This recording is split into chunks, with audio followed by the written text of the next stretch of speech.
Let's understand how to derive the third equation of motion with graphical method. So today we are going to see derivation of the third equation of motion with graphical method. We know that the third equation of motion is 2as is equal to v square minus u square. Here also certain things are common, like first and second equation of motion. Like here also we will be using velocity time graph. Then object is moving with uniform acceleration, because we know that equations of motion, they are used only with uniform acceleration. Now let's understand what do we mean by these. Like slope AB is acceleration, that is A. So in our velocity time graph, this is the slope AB, that is A. Final velocity, that is V, is equal to BC.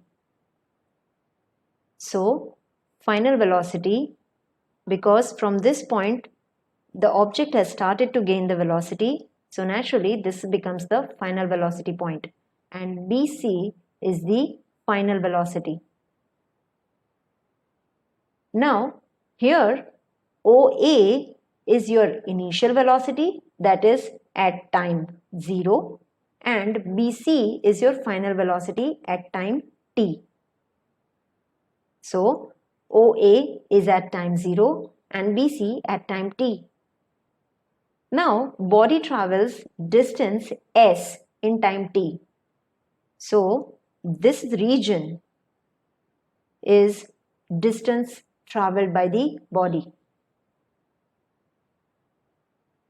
And one more thing here, that distance, that is s, is equal to area under the graph that we have just seen. So this portion, which is the area under the graph, is the distance traveled by the object. And OC is equal to time, that is t. So this OC is time, that is t. Now let's understand how to derive using these information the third equation of motion.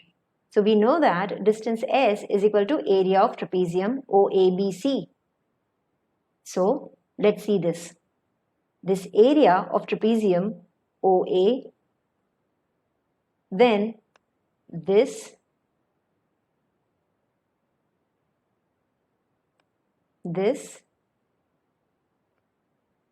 and this region.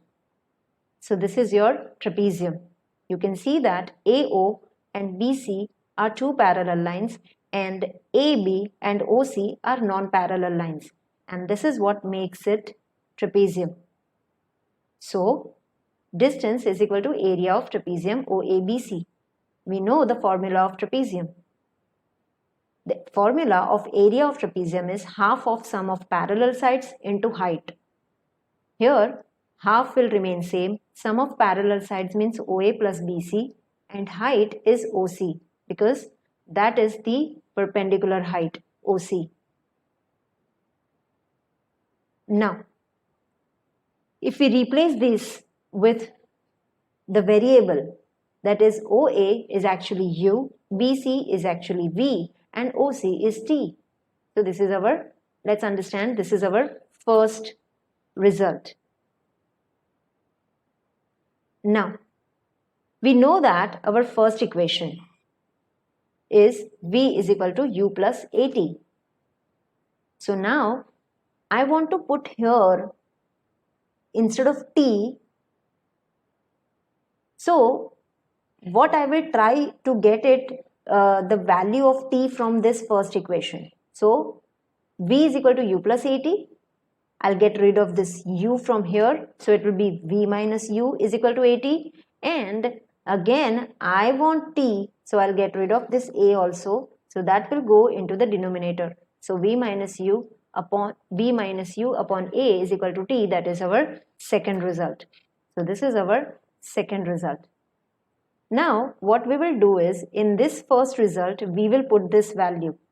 So the value of t, which is v minus u upon a, is replaced here. And with that, what we will get is this. That is, s is equal to half v plus u, and instead of t here, we will put this thing. That is v minus u upon a. Here, we know that our third equation of motion is 2as. So on this side, I need 2as. So this 2 and this a will be transferred here. So it will give us 2as is equal to v plus u into v minus u. And we know that our identity a square minus b square means a plus b, a minus b. And from that, we can easily say here that 2as is equal to v square minus u square. This is how we can get our third equation of motion. So this is our third equation of motion using graphical method.